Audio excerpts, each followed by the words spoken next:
आपको ना यहाँ पर डेसिमल वाला कहानी दिख रहा था, तो डेसिमल वाला कहानी तो था ही नहीं यहाँ पर। क्यों नहीं था? आप देखो यहाँ पर पॉइंट के बाद 2 डिजिट, यहाँ पर भी पॉइंट के बाद 2 डिजिट, तो मल्टीप्लाई में पॉइंट के बाद 4 डिजिट हो गया। अच्छा इधर देख लो, पॉइंट के बाद 1 डिजिट, पॉइंट के बाद 3 डिजिट, यानी कि इधर भी पॉइंट के बाद 4 डिजिट है। तो 4 डिजिट पॉइंट तो कैंसिल हो गया, पॉइंट तो यहाँ पर था ही नहीं, तो पॉइंट के बारे में सोचना ही नहीं है, हाँ कि ना। चलिए तो ये समझिए, तो हम लोग कैलकुलेट करेंगे। कैसे करेंगे? सर कौन किसको काट रहा है? अभी नंबर की तरह देखो, पॉइंट तो ही नहीं ना, नंबर की तरह देखो। सर 6 इसको काटेगा तो कितना देगा सर? ये 2 देगा। सर यहाँ पर 2 है, यहाँ पर 3 है, तो मिलकर 6 इसको काटेगा तो 14 आएगा। सर मेरे पास ना ये x का वैल्यू 14/5 है, और दुनिया में सबसे आसान कैलकुलेशन अगर कोई है 5 से डिवाइड करना, और 5 से डिवाइड करने के लिए आपको एक्चुअली डिवाइड नहीं करना पड़ता है, आपको बस देखना पड़ता है कि सर ऊपर वाले नंबर को डबल कर लेंगे, एक पॉइंट लगा लेंगे, तो ही आंसर है।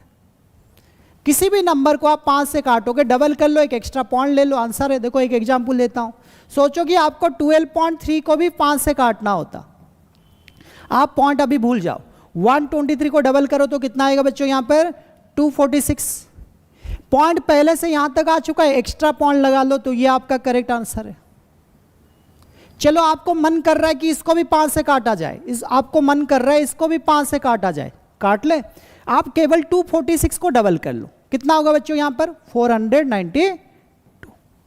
तो पॉइंट कहां तक आ चुका है? 2 डिजिट एक्स्ट्रा पॉइंट लगा लो, तो ये आपका करेक्ट आंसर है। ऐसे आप ना रात भर बैठ के 5 से काट सकते हो, आ रहा समझ में? बस डबल करो, एक एक्स्ट्रा पॉइंट लगा लो, खत्म कहानी। ठीक है बच्चों, तो उम्मीद करते हैं ये सबको क्लियर हुआ होगा, और सही आंसर भी बच्चे बता रहे थे। क्लियर? लेकिन पॉइंट का कैलकुलेशन यहां पर अगर कहीं पर मिस होता है, एक एक्स्ट्रा या कम, तो थोड़ा सा सोचना पड़ता, क्योंकि कैलकुलेशन सारे बच्चे करते हैं, लेकिन जो सही कर लेता है वो एग्जाम में क्लियर करने के बाद बैंक में पैसा कैलकुलेट करता है। ठीक है ना? चलिए, तो एक चीज मैं आपको दिखाना चाहता हूं, कुछ नंबर मैं आपको याद रखने के लिए बोला था, उससे एक बेहतरीन चीजें निकल कर आते हैं। जैसे आपने देखा था 37 × 3, कितना था बच्चों? यहां पर 111। अगर आपको ये केवल याद हो चुका है ना, इससे कितने बेहतरीन कैलकुलेशन आ जाते हैं। देखो आपको अगर 37 × 27 दिया है ना, तो आपको आंसर वो निकालना नहीं पड़ेगा, आप देखते ही आप इसका आंसर क्या बता सकते हो? 999। ऐसा क्यों हो रहा है? क्योंकि 37 × 3 अगर कर दिया जाए तो ये तो 111 होगा, आपको पता अभी भी 9 टाइम्स करना बाकी है, तो कितना हो गया आंसर आपका? 999। तो ये सब स्ट्रेंथ एक छोटे छोटे चीजें या छोटे छोटे डिसिप्लिन को फॉलो करने से मिल जाता है। ठीक है बच्चों, इसको मैं ना आपको एक तरीके से भी दिखा देता हूं। अगर मैं आपको ऐसे लिखूं, 111 डिवीजन सम ऑफ डिजिट्स कितना हो गया? 3। 222 डिवीजन सम ऑफ डिजिट्स कितना हो गया? 6। Sir 333 division sum of digits कितना होगा? 9। सर 444 डिवीजन इनका सम ऑफ डिजिट्स कितना हो गया? 12। 555 डिवीजन यहाँ पर कितना हो गया बच्चों? 15। 666 डिवीजन कितना हो गया यहाँ पर? 18। 777 डिवीजन 21। ठीक है, और अगर मैं यहाँ पर ले लो 888 डिवीजन 24, और यहाँ पर 999 डिवीजन 27। तो बच्चों इन सब का उत्तर ना एक ही आंसर होता है 37। इन सब का उत्तर क्या हो जाएगा? 37। अगर आप एक बार कैलकुलेट भी करना चाहोगे, देखो मैं ऐसे कर रहा हूं, 555 डिवीजन 15, इसका आंसर एक तरीका तो हम लोग डायरेक्ट भी काट सकते हैं, लेकिन आप इसको ऐसे समझ सकते हो ना, ये 5 × 111 है और ये 5 × 3 है। देखो 5 5 कट गया, तो इसका आंसर क्या होगा बच्चों? यहाँ पर 37। तो इसलिए अगर आप तरीके से पहले से जानते हो तो एग्जाम में बैठकर कैलकुलेट नहीं करना है, आ रहा समझ में? तो इसी तरह आप इसको देखकर बता सकते हो। लेकिन और एक चीज बताऊं, यहाँ पर और एक चीज बता रहा हूं। अच्छा इसका आंसर बताइए तो मुझे,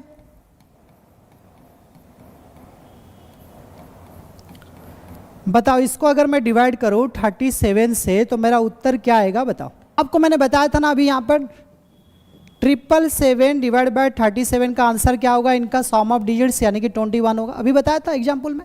अगर आपको ये पता है ना, तो आप इसको काटो तो ये कितना देगा? 21। इसको काटो कितना देगा? 21। इसको काटो कितना होगा? 21। बीच में एक एक जीरो लगा लो, ये आपका करेक्ट आंसर है। बीच में एक एक जीरो लगा लो, ये आपका आंसर है।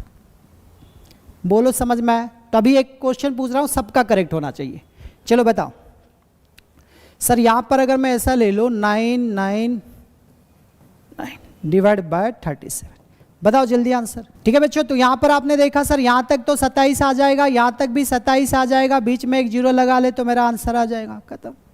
तो इसलिए मैंने बोला कुछ नंबर आपको पहले से पता होने से ये स्ट्रेंथ आपको एग्जाम में मिल ही जाता है और बहुत जगह पे आपको मदद कर जाएंगे। ठीक है, तो एक चीज़ें था मैं आपको रिलेट करवा दिया, और आज हम लोग कुछ बेसिक क्वेश्चन से देखें कि किस किस चीज़ों के ऊपर फोकस बनाकर रखना है, क्योंकि आप उस क्वेश्चन में फंसते नहीं हो जो आपने मुश्किल देखा और छोड़ दिया। आप उस क्वेश्चन में फंस जाते हो जहां पर आप आसान समझ कर गए लेकिन समय का सही इस्तेमाल नहीं हो पाया। तो इसीलिए ऑप्शन का सहारा, करियर हमारा ये भी का अप्रोच है।